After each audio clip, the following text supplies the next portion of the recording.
안녕하세요. 저는 도예 공방을 운영 중인 40대 초반의 여자입니다.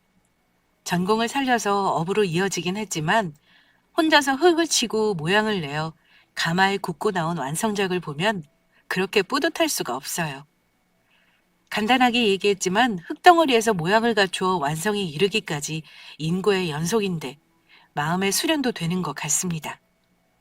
그런데 재미있는 게 이 과정이 사람의 인생과도 같더라고요. 천도가 넘는 불가마에 독일을 구워서 꺼냈을 때 간혹 깨져 있기도 합니다. 우리가 살아가는 인생에서도 내 인생과는 다르게 흘러갈 때가 있죠. 인생의 쓴맛을 알게 되는 순간들이 없으면 금상첨화일 텐데 저는 조금 빠르게 맞이했습니다. 그것도 달콤하기만 해도 모자랄 신혼 때 말이에요. 결혼하고 8개월이 지날 무렵에 제 결혼은 박살이 났었습니다. 저는 정성 들여서 빚고 다듬어 가마에 구웠는데 글쎄 가마를 열고 닫는 소리에 파리가 꼬였나 봐요. 파리가 붙어버린 도기는 작품으로 볼 수가 없어서 제 손으로 깨버렸는데 그 이야기를 들려드리겠습니다. 전 도기를 만드는 게 참 좋았습니다. 지금까지도 질리지 않는 제 직업이자 저 자신이라고 할 수 있는데요. 이래저래 깨달음도 있고 재미있는 작업이라는 생각에는 지금도 변함이 없습니다. 그러다 보니 자연스럽게 결혼이 늦어졌는데 간혹 연애도 하고 썸이나 데이트도 했지만 결혼에 대한 생각까지 연결이 잘 안 되더라고요. 어느덧 제 나이는 35살이 됐고 제 부모님께선 하나밖에 없는 딸이 만나는 사람도 없으니 노처녀로 죽을까봐 걱정을 하셨습니다. 그도 그럴 것이 들어오는 선자리도 거절하는 제가 도통 결혼에는 관심이 없어 보이니까 부모님 입장에선 걱정이 크셨을 겁니다. 새까맣게 타들어가는 부모님의 마음도 모른 채 저만 여유로웠죠. 화창한 어느 봄날 친구 결혼식에 갔다가 뒤풀이에 참석해서 솔로 탈출하는 친구를 축하해줬습니다. 그로부터 며칠이 지나고 새 신부한테 전화 한 통을 받았어요. 결혼식에 와줘서 고맙다. 신혼여행은 잘 다녀왔냐. 신혼 재미는 어쩌나 등의 평범한 대화를 주고받았는데 그 친구가 그러더군요. 너 결혼할 생각이 아주 없는 건 아닌 거지? 왜? 하나 남은 싱글 친구가 걱정돼? 남자나 소개해주고 그런 말을 하시지? 걱정스레 말하는 친구에게 전 가볍게 농담을 했던 건데 친구는 반색해서 말했어요. 진짜? 정말이지 너 진짜 남자 만날 생각 있는 거지? 뭐야? 그게 그렇게 흥분할 일이야? 당연하지. 난 네가 결혼 생각 아예 없는 줄 알고 걱정했다고. 그럼 내가 자리 만든다? 어? 무슨 자리? 설마 소개팅? 그래, 바로 그 소개팅. 이 언니가 자리 만들어 볼 테니까 무조건 만나봐. 알았지? 야, 나 그냥 농담한 거야. 소개팅 됐어. 어색해서 싫어. 잔소리 말고 일단 한번 만나봐. 우리 신랑 친구인데 결혼식에서 너 보고 반했나 봐. 신혼여행에서 돌아와서부터 계속 들들 볶는데 힘들다. 너 좀 소개시켜달라고 말이야. 네 신랑 친구면 1살 연상이네? 맞아.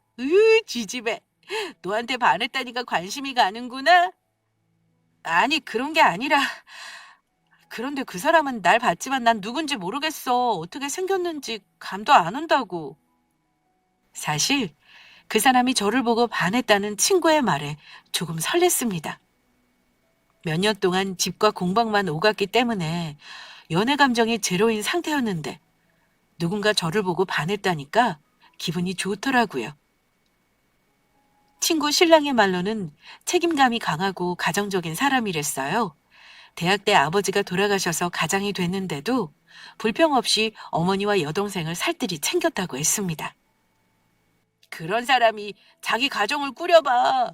얼마나 좋은 남편이 되겠어? 안 그래? 그리고 너나 나나 이 나이에 결혼하면서 외모를 볼 것도 아니고 사람만 좋으면 되는 거 아니야?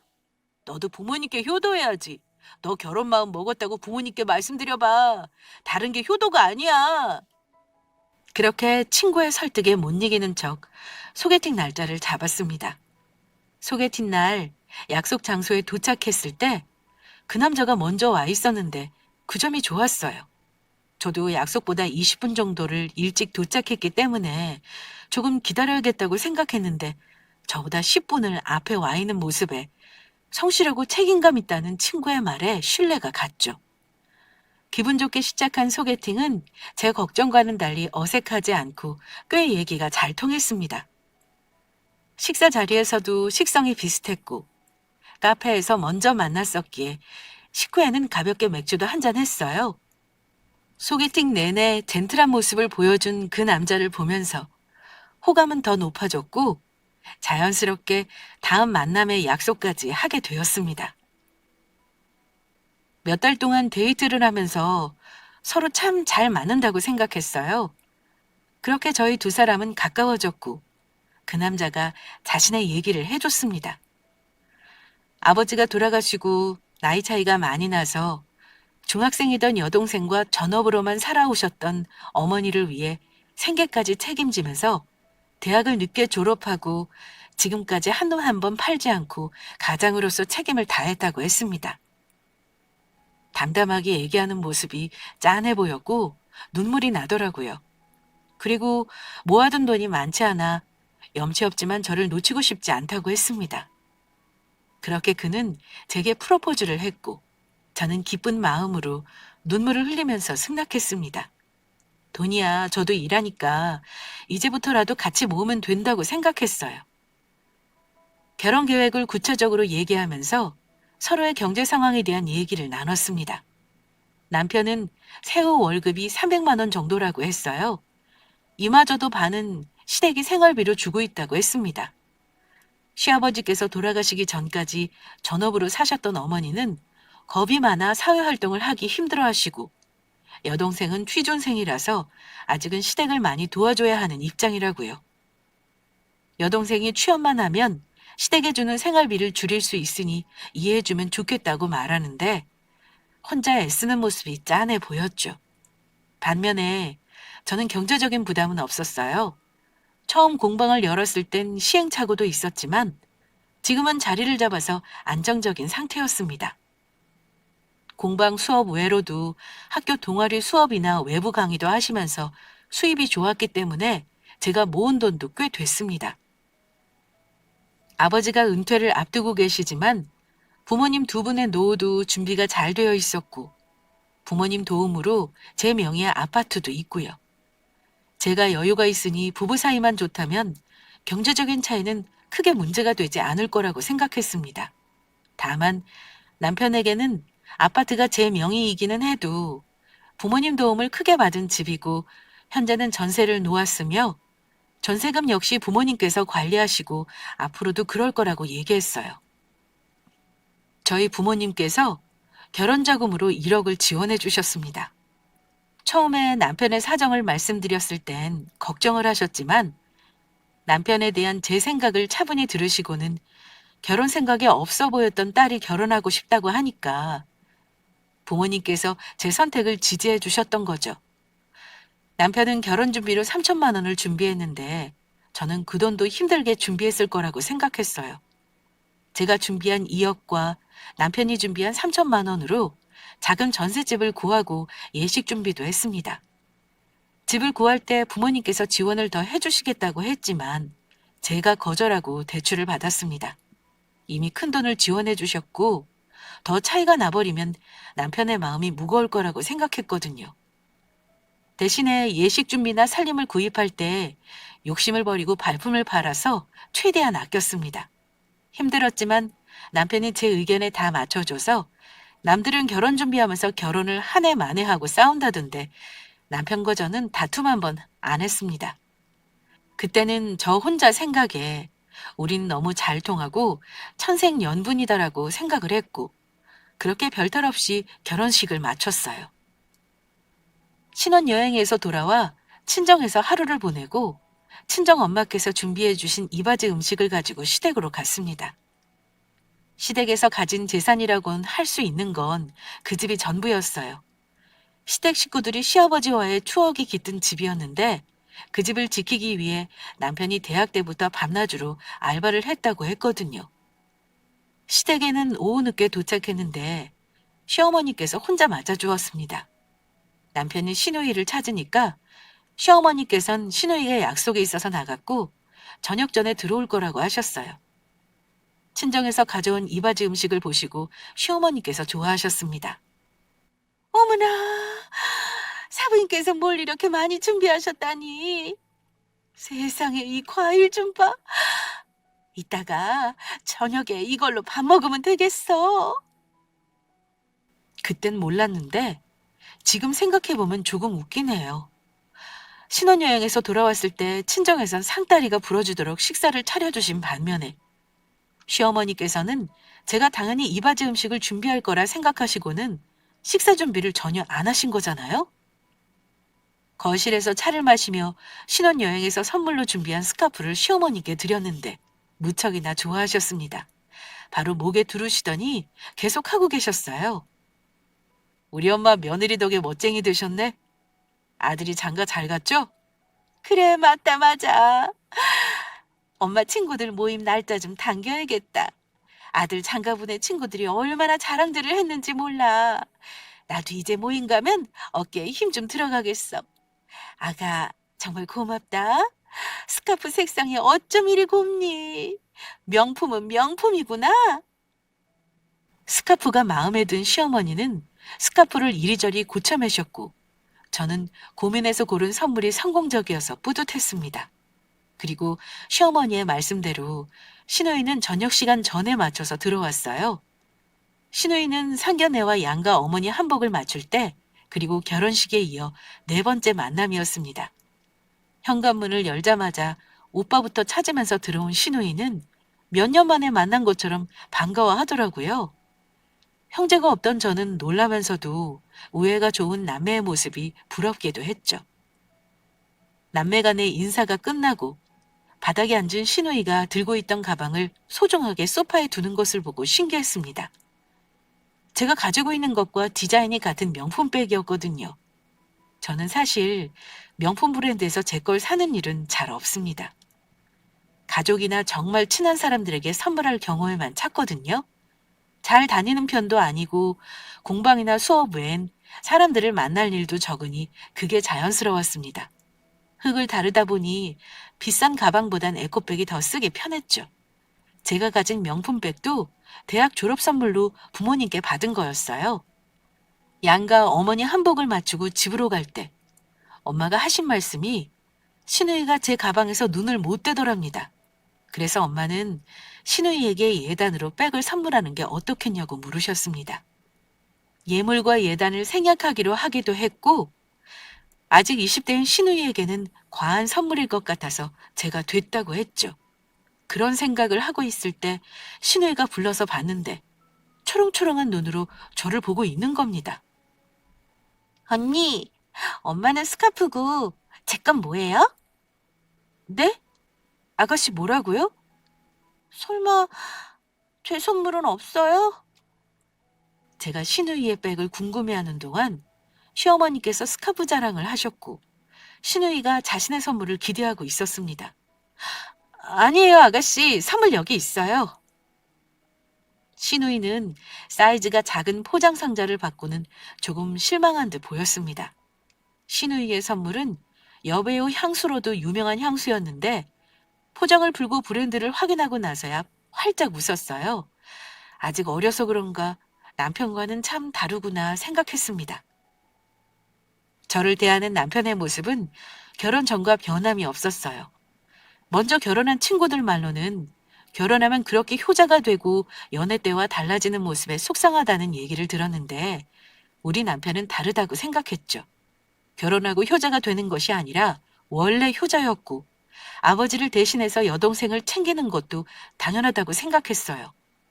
그런데 슬슬 신경 쓰이는 일이 생기기 시작했습니다. 바로 시누이의 귀가 문제인데 처음에는 그럴 수 있다고 생각했어요.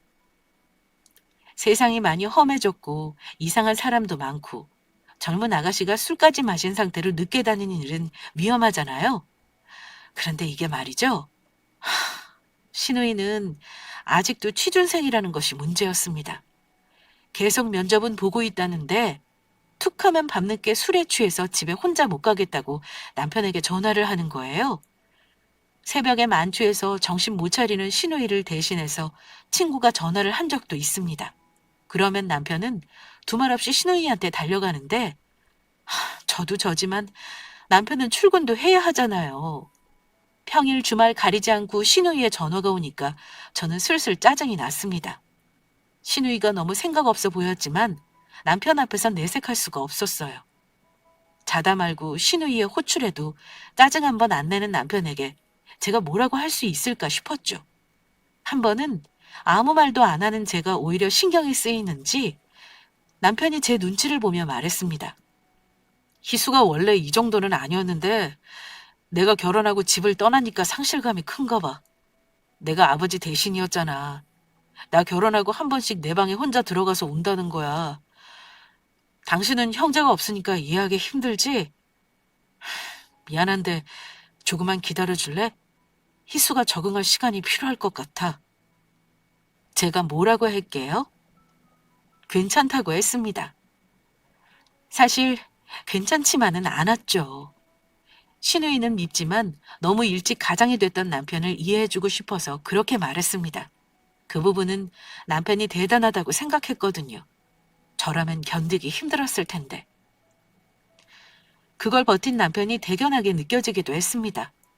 그런데 제가 너무 많이 봐줬는지 그날도 신우이의 전화를 받고 나갔던 남편은 혼자가 아니라 신우이를 데리고 왔습니다.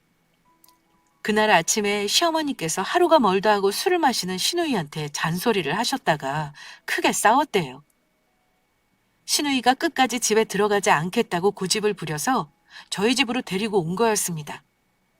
말로만 들었던 만취한 신우이를 실제로 보는데 어찌나 한심하던지. 제 친동생이라면 먼지나게 패주고 싶었는데 남편 속도 속이 아니겠더라고요. 남편과 함께 작은 방에 신우이를 눕히고 남편이 시어머니와 통화했습니다. 다음 날 술병이 제대로 난 신우이는 우리 집에서 며칠 동안 지냈어요. 마침 수업이 없는 날이라서 제가 신우이를 돌봐줬는데 그게 좋았는지 신우이가 우리 집으로 오는 횟수가 점점 늘었습니다. 제 입장에서 일주일에 반 이상을 쳐들어오는 신우이가 반가울 리 없는데 정말 참기 힘든 게 뭔 줄 아세요? 그렇게 우리 집에 와서는 제 물건을 자기 것인 양 쓰는 겁니다. 화장품이나 편하게 입을 옷은 그럴 수 있지만 신우이는 길면 2, 3일씩 지내다 가는 일도 덜어 있었습니다. 그러다 보니 우리 집에서 외출하는 일도 생겼고 그럴 땐 제 옷이나 가방, 신발을 쓰는 거예요. 처음엔 미안해하면서 빌리더니 점점 자기 마음대로 썼습니다. 말로는 제가 공방으로 출근을 하고 없어서 전화했는데 통화가 안 돼서 등의 말 같지도 않은 얘기를 하면서요. 허락도 없이 남이 자기 물건을 손대는데 좋아할 사람이 어디 있겠어요? 좋게 얘기했더니 알았다, 미안하다. 그러고는 그걸로 끝이었습니다. 아가씨, 나는 형제가 없어서 다른 사람하고 내 물건 나눠 쓰는 일이 익숙하지 않아요. 되도록이면 제 옷보다는 아가씨 옷을 입었으면 좋겠어요. 집에 갔다가 준비하기엔 시간이 좀 안 맞아서요. 언니 저 여기 오는 거 불편하세요? 그런 뜻이 아니에요. 아가씨도 남의 물건 쓰는 게 편하진 않을 테니까 여분의 옷이나 신발을 가져다 놔도 좋잖아요. 그런 거면 전 괜찮아요. 어릴 때부터 자매 있는 친구들이 옷 같이 입는 거 보면 부러웠거든요. 신우이는 생각이 없는 걸까요? 아니면 알면서 모르는 척 하는 걸까요? 이런 제 마음도 모르고 남편은 저와 신우이가 잘 지낸다고 생각해서 자기 혼자 흐뭇해했습니다.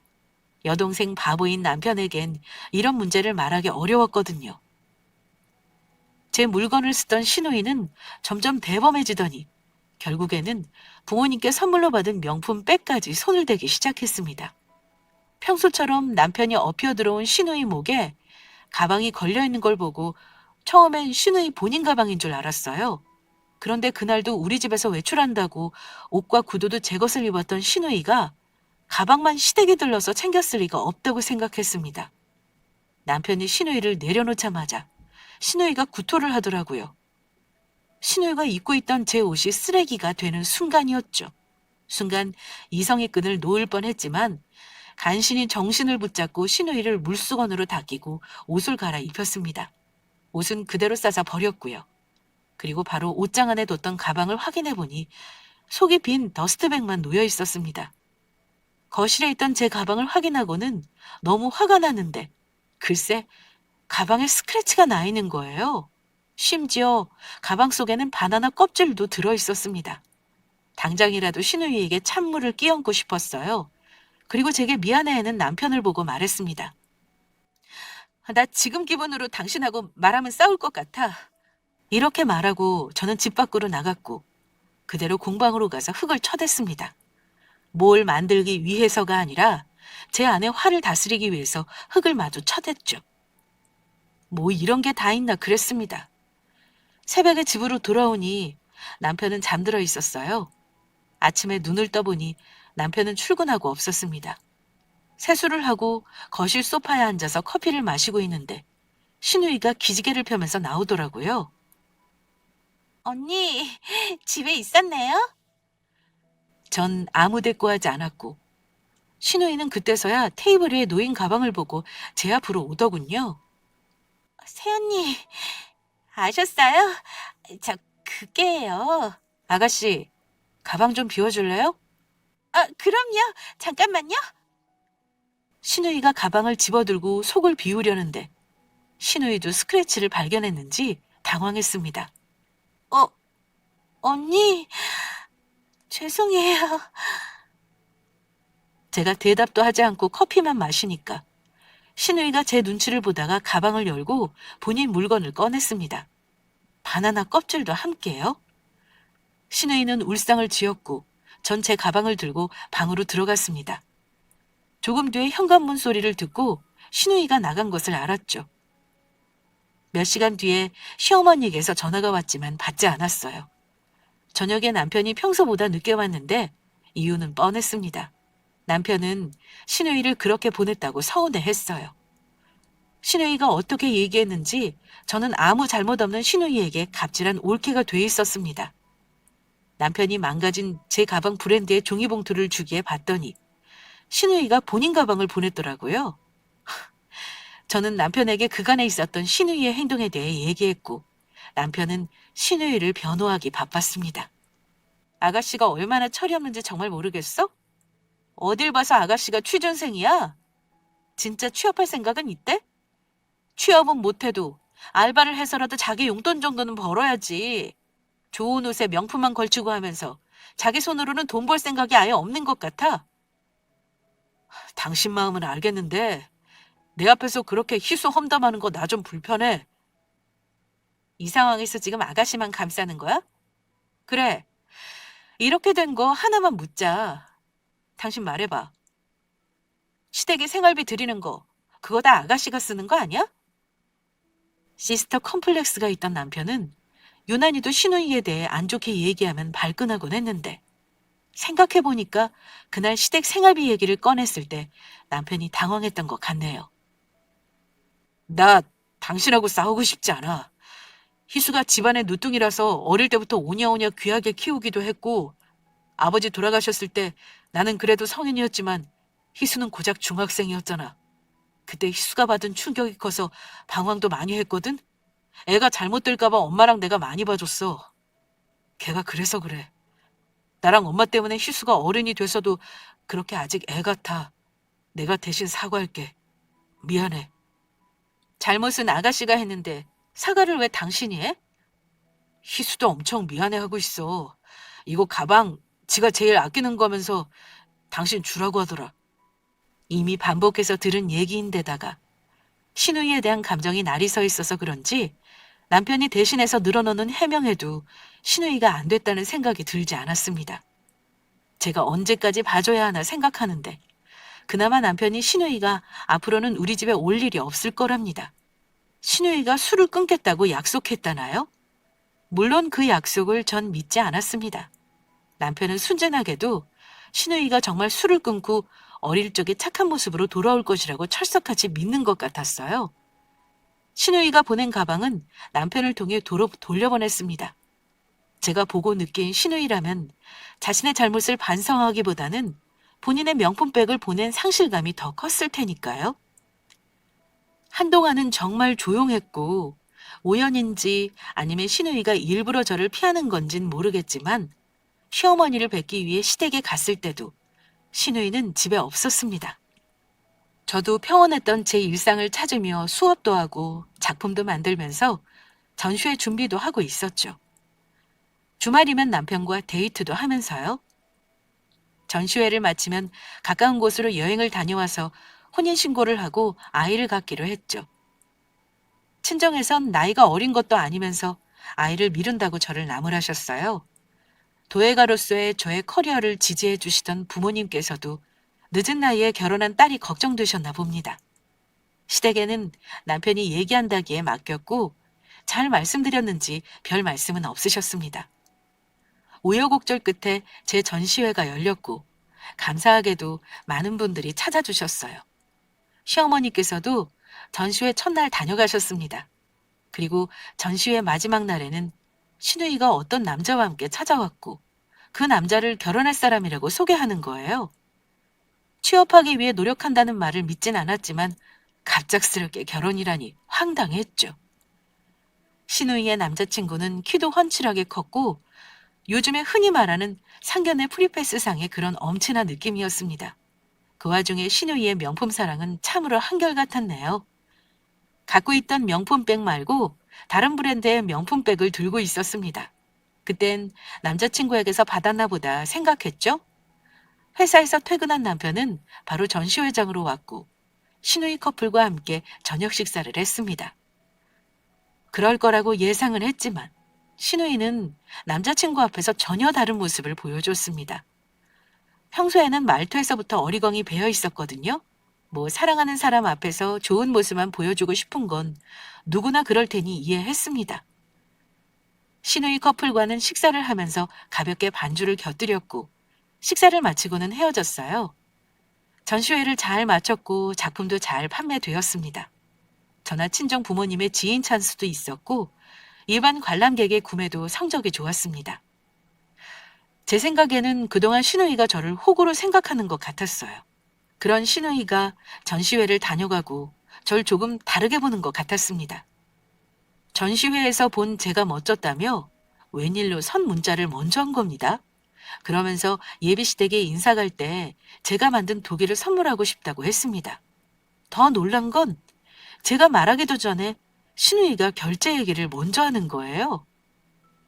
신우이의 무례했던 기억은 있고 가족 할인으로 결제해 주었습니다. 그리고 신우이가 결혼할 때 좋은 선물을 준비해야겠다는 생각까지 하면서 기분 좋게 디자인도 구상했어요.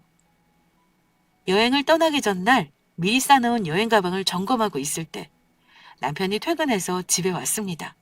그런데 표정이 안 좋기에 이유를 물었더니 신우이가 글쎄 임신을 했다는 거예요. 남편은 충격을 받았고 시어머니께서도 충격에 몸져 누우셨다고 했습니다. 결혼을 하고 임신을 하면 더 좋았겠지만 어차피 결혼 얘기가 오가는 사이였고 임신하고 결혼하는 것이 더 이상 흠이 아닌 시대인데 신우이 앞에서 너무 내색하지 말라고 했습니다. 임신했는데 스트레스 주지 말라고요. 그런데 남편이 이런 기분으로 여행을 가는 게 맞냐고 하는 겁니다. 그게 무슨 말이야? 아가씨가 중병에 걸린 것도 아니고 임신한 거 가지고 여행 갈 기분이 아니라는 거야? 당신 내 기분은 생각 안 해? 당신한텐 미안한데 내 기분이 이런데 여행 가서도 제대로 즐기지 못할까 봐 그러지. 그럼 당신 기분까지 망칠 거 아니야. 내 핑계 대지 마. 큰일이 생기면 여행 취소할 수 있어. 근데 아가씨 임신한 게 위약금 물어가면서 여행을 취소할 만큼의 중대한 일이야? 내가 계속 얘기했지? 당신은 아가씨의 아빠가 아니라니까? 그래, 미안해. 내가 경솔했어. 못 들은 걸로 해. 짐은 다 싼 건가? 당신은 쏟아진 물을 주워 담을 수 있어? 이미 들은 말을 무슨 수로 못 들은 걸로 할 수 있는데? 당신은 이미 내 기분을 망쳤어. 미안해, 자기야. 내가 정말 잘못했어. 당신 말이 다 맞아. 이것도 습관인가 봐. 희수는 동생인데 내가 또 오버했다. 당신이 좀 봐줘라. 아버지 돌아가시고 이렇게 살아온 지가 오래돼서 그래. 우리 원래대로 여행 가자. 위약금이 너무 아깝잖아. 남편의 가정사는 100번도 넘게 들은 것 같아요. 질린다는 말이 목끝까지 차올랐지만 그 말을 입 밖으로 내면 남편과 정말 크게 싸울 것이 너무 뻔했고 그건 그냥 싸우자는 것밖에 안 되니까요. 그렇게 저는 또 한 번 참으면서 신의 문제로 참아주는 건 이번이 마지막이라고 속으로 다짐했습니다. 남편과 함께 떠난 여행지는 발리였고 저는 그동안의 피로를 풀고 힐링하고 싶었습니다. 그런데 남편은 시어머니와 시누이의 전화를 번갈아 가며 받았고 결국 여행에 집중하지 못하더라고요. 남편도 그렇지만 저희 부부가 여행 간 걸 알고도 전화로 남편을 괴롭히는 시댁 식구들이 못마땅했죠. 두 사람 다 남편에게 너무 의지하는 모습을 보이니까 제가 점점 지쳐가는 기분이었습니다. 둘이 떠난 여행에서 서로에게 집중을 못하니 괜히 별거 아닌 문제로도 짜증을 내게 됐고 그건 남편도 마찬가지였죠. 여행 마지막 날 잠든 남편의 얼굴을 보면서 생각이 복잡했습니다. 신우이가 결혼을 하면 남편에게서 심적으로 독립할 거란 기대감에 의문이 들기 시작했어요. 신우이가 문제가 아니라 남편이 신우이가 결혼하고도 아빠처럼 어쩌면 그보다 더 간섭을 할 수도 있겠더라고요. 그걸 보는 저는 또 견딜 수 있을까? 자문을 했을 때 자신 없었습니다. 가족을 살뜰히 챙기는 모습이 좋았는데 시간이 지나면서 바로 그 모습이 싫어진 거잖아요. 이런 생각들로 고민하는 제게도 화가 났습니다. 그런데 이때까지의 고민은 고민도 아니었습니다. 여행에서 돌아오고 며칠 후에 제 인내심의 한계가 다다르는 사건이 터졌거든요.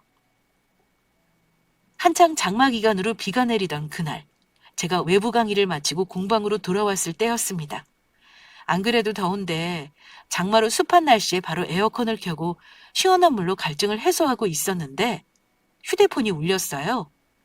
발신인을 확인해 보니까 제 명의의 아파트에 계약을 약속한 세입자였습니다. 전 세입자가 계약 기간보다 몇 달 앞에 나가고 새로운 세입자에게선 계약금을 받은 상태였어요. 전화 용건은 이랬습니다.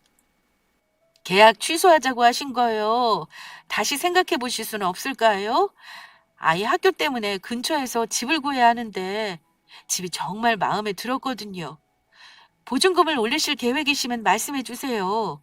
저희가 맞출 수 있나 볼게요. 계약 취소하시면 위약금 부담도 있으실 텐데요. 네? 계약을 취소하다니요? 네. 며칠 전에 남편분이랑 통화했는데 계약을 취소하자고 하셨잖아요.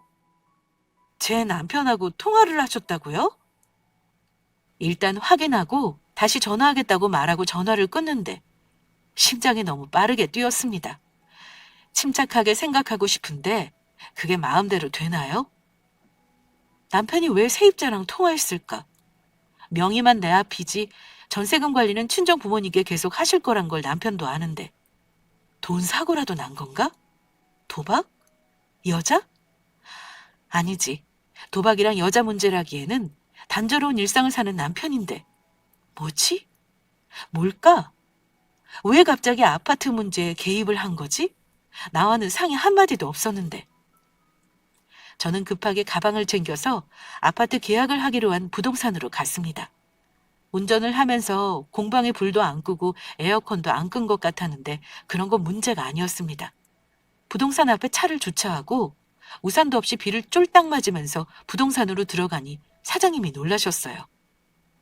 친정 부모님과 오랫동안 거래를 해서 친분이 있는 사장님이고 저도 어릴 때부터 배웠던 분이라서 삼촌이라고 불렀습니다. 무슨 일이냐며 걱정하는 삼촌에게 제가 다짜고짜 물었어요. 삼촌, 조금 전에 이상한 전화를 받았는데 사실이에요? 그렇게 말하면 내가 무슨 수로 알아? 아니, 무슨 일이길래 그래? 제 이름으로 된 아파트요. 계약 취소하자고 그랬어요? 그거 네 시누이 결혼 선물로 주기로 했다며? 누가 그래요? 삼촌은 그때서야 뭔가 이상함을 느끼셨나 봅니다. 뭐야? 아버지한테 전화할까? 일단 확인을 먼저 해보고요. 부모님께는 말씀드리지 마세요. 이 사실을 알고 충격받으실 부모님을 감당할 자신이 없었던 저는 삼촌께서 주시는 물을 마시고 계약을 원래대로 진행하겠다고 했습니다. 세입자의 전화를 받았을 때 이미 제 결혼은 박살났다고 생각했지만 남편이 뭐라고 할지 먼저 확인해야겠다고 생각했습니다. 남편의 해명으로 제 마음이 바뀔 여지는 없었지만 지금 생각해보면 제가 완전히 정을 떼고 싶었나 봐요.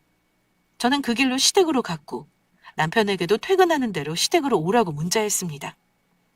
시댁에 도착했을 때 어딘가 급하게 나가는 신우이를 봤는데 뭐가 급한지 신우이는 저를 못 봤어요. 신우이는 비에 젖은 저를 보고 놀라서 왜 그러냐고 물었지만 저는 남편이 오면 얘기하겠다고 했습니다. 시어머니 전화를 받고 조퇴를 했는지 1시간쯤 지났을 때 남편이 왔어요. 왜 그래? 무슨 일이야? 내 아파트를 아가씨 결혼 선물로 주려고 했다고? 남편은 그대로 굳어버렸고 시어머니도 놀라서 어쩔 줄 몰라 했죠. 그 아파트는 부모님께서 앞으로도 계속 관리하실 거라고 말했던 것 같은데? 예, 그건 내 잘못이다. 내가 정섭이를 볶았어. 희순의 시댁에서 결혼을 반대하는 거야. 애까지 가졌는데 반대하면 어떡하냐니까. 저쪽에서 임신했다고 꼭 결혼해야 하는 건 아니라잖아. 아니, 우리 희수가 혼자 임신한 것도 아닌데 미혼모를 만들 수도 없고. 자기네는 집 얻어줄 형편 안 되니까 우리더러 알아서 하라잖니. 아가씨가 또 울며불며 생떼를 부렸군요. 당신이 말해봐. 아니야? 남편은 묵묵부답이었고 제가 남편의 뺨을 갈겼습니다. 다시 한번 손을 들자 시어머니가 말리더라고요. 계속 대답 없이 서 있는 남편에게 따졌습니다. 뭘 잘했다고 입을 다물어? 한두 푼도 아니고 어떻게 나하고 상의 한마디 없이 그런 일을 저지를 수가 있어? 당신 정말 간도 크다. 돈 안 거려서 좋았는데 아파트가 아까워서 그래? 당신 돈이 아쉬운 사람도 아니면서 돈으로 치사하게 굴지 마. 전셋값이 3억이라고 했나? 그거 내가 달달이 갚으면 되잖아. 당신 월급 300으로? 어느 세월에?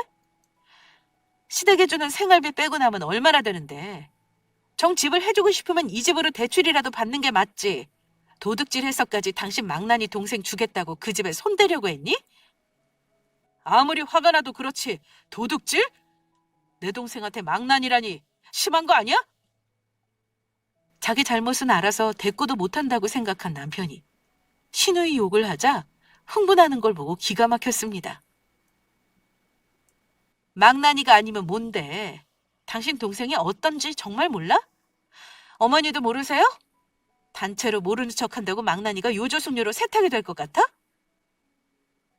시어머니는 순간 눈이 뒤집혀서 저를 때렸습니다. 아이고, 있는 것들이 더한다더니 그 말이 딱 맞았다니까? 이것만 봐도 맞잖아. 하나밖에 없는 신우이가 시집을 간다는데 지가 먼저 알아서 집을 내놓았으면 좀 좋아? 사람도 나가고 비어있는 집 놀리면 뭐 할 거야. 헌데 지금 이렇게 쫓아와서 폐악을 떨어? 네가 먼저 맘보를 곧게 써서 그 집 내놨어 봐라. 내가 너를 얻고 지구 한 바퀴를 돌았어. 정말이지. 시어머니는 뚫린 입이라고 말도 안 되는 소리를 내뱉었고 남편은 그런 시어머니를 말리지도 않고 귀한 자기 동생 욕했다고 분해서 씩씩댔습니다. 님에서 점 하나를 붙이면 남이라더니 남이면 차라리 낫죠.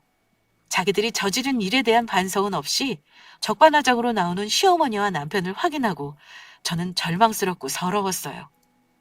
가족을 지키는 남편이 좋았는데 그 가족의 제자리는 처음부터 없었나 봅니다. 철옹성 같은 혈연으로 이어진 그들만의 가족이라는 태도 안에 들어가려고 정성을 쏟았던 시간이, 제 감정이 너무 아까웠어요. 사람 하나만 보고 제 선택을 존중해 주셨던 제 부모님께 죄송하고 부끄러웠습니다.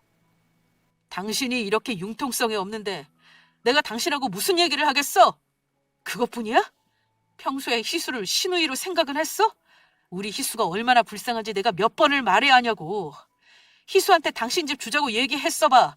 당신이 희수를 사람 취급이나 했겠어? 나도 당신 눈치 보는 거 힘들어. 엄마 말대로 있는 사람이 좀 베풀면 되잖아. 이렇게 말하는데 너무 당당해서 저 깜빡 넘어갈 뻔했잖아요. 더는 들어줄 수가 없어서 닥치라고 말하려는데 현관문이 열리고 신우이가 결혼할 남자를 데리고 들어왔습니다.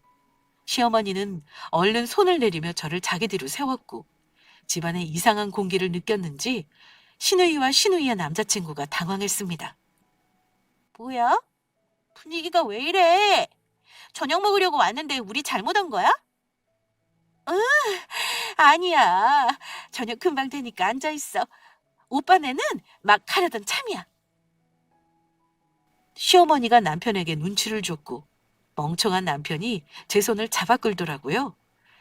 신우이 하나 때문에 돌변한 남편과 무식한 말을 늘어놓는 시어머니 때문에 저도 이성의 끈을 놔버렸습니다. 신우이가 얼마나 큰일을 저지르고 다니는지 모른다면 알려줘야죠. 남편의 손을 뿌리치고 저는 곧장 신우이 방으로 들어갔습니다. 언니, 갑자기 내 방에 왜 들어가요? 신우이의 말에 아무 대답도 하지 않고 저는 신우이 방에 있던 곱게 포장된 도자기를 매듭을 풀었습니다. 바로 제가 만들어준 신우이 예비시댁에 드릴 선물이었죠. 제가 정성스럽게 빚은 자기를 꺼내 들었을 때 어머니가 방 안으로 들어왔습니다. 나 지금 뭐 하는 거야? 그건 또 왜 풀어? 혹시라도 밖에 있는 신우이의 남자친구에게 들릴까봐 소리 죽여 말하는 신우이의 모습이 얼마나 우스웠는지 몰라요. 저는 자기를 든 채 어머니를 미치고 밖으로 나갔고 모두가 보는 앞에서 들고 있던 자기를 머리 위로 들었다가 바닥으로 내리쳤습니다.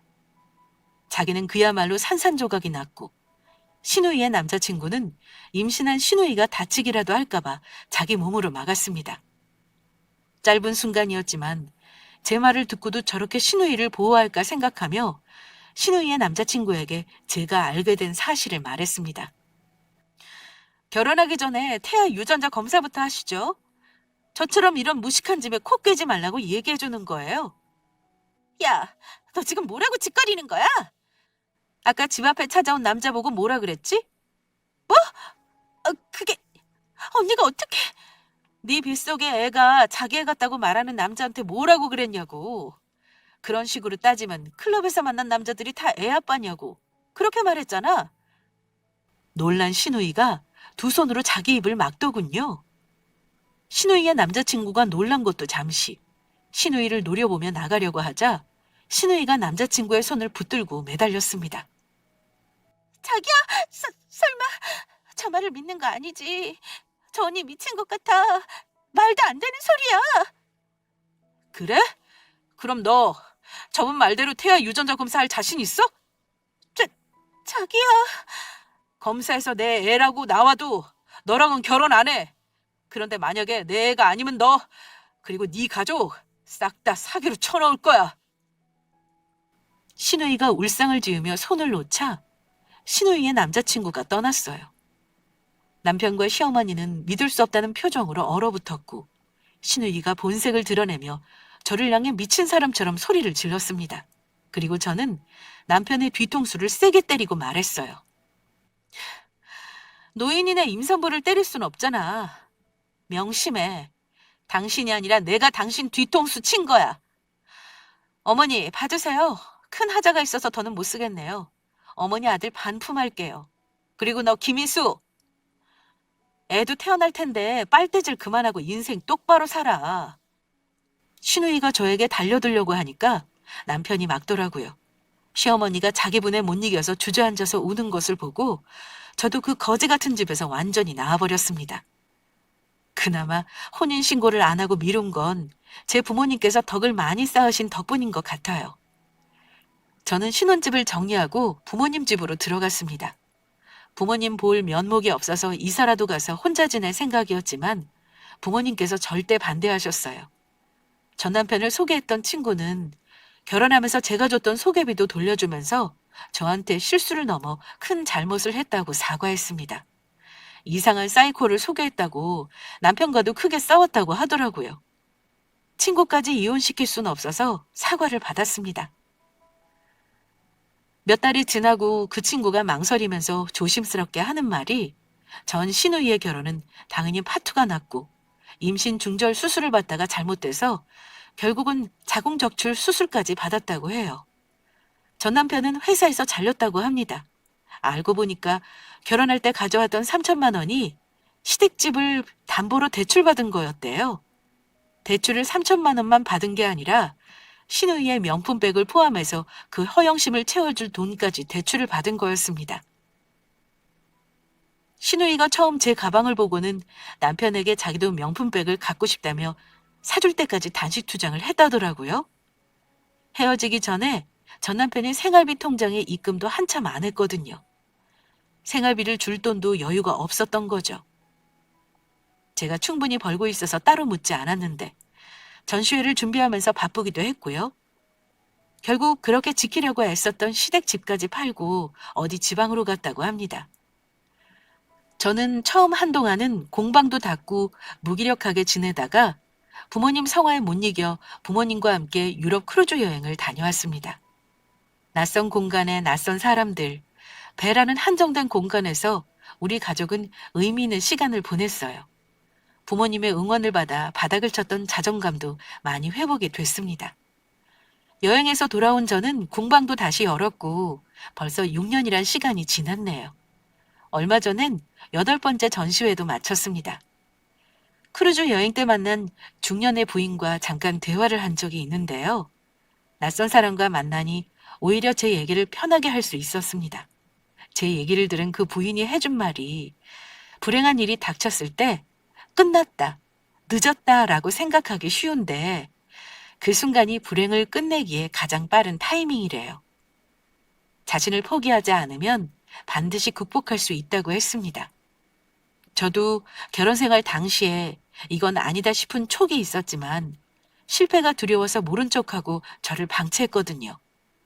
혹시라도 과거의 저와 비슷한 고민을 하신다면 너무 두려워하지 마세요. 스스로를 포기하지만 않으면 해결할 수 있습니다. 다른 분들의 사연을 보면서 제 경험을 정리해보니까 짧게 끝나버린 결혼치고는 얘기가 길어졌네요.